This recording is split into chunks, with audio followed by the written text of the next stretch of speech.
আসুন আমরা সকলে মদিনা শরীফের সবুজ গম্বুজের দিকে খেয়াল করে নূর নবীজির কদম মুবারকে আমরা দুরূদটুকুন সোনার মদিনায় পাঠাইয়া দেই। আমার নবী পাক সাল্লাল্লাহু আলাইহি ওয়াসাল্লাম বলেন, ক্বালান নবী সাল্লাল্লাহু আলাইহি ওয়াসাল্লাম, আনা আসমাউ সালাতাকুম আলাইয়া বিলা ওয়াসিতা।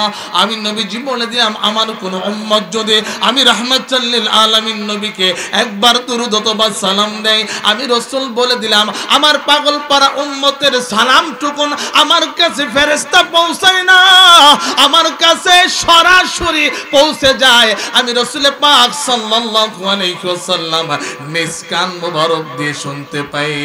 সুবহানাল্লাহ বলেন। রাসূল পাক সাল্লাল্লাহু আলাইহি ওয়াসাল্লাম নিজ নুরানি কান মোবারক দিয়ে আমাদের দুরূদ শরীফ শুনবেন। কখন? আশিকের মতো আশিক হতে হবে, দয়াল নবীকে এমন ভাবে ভালোবাসতে হবে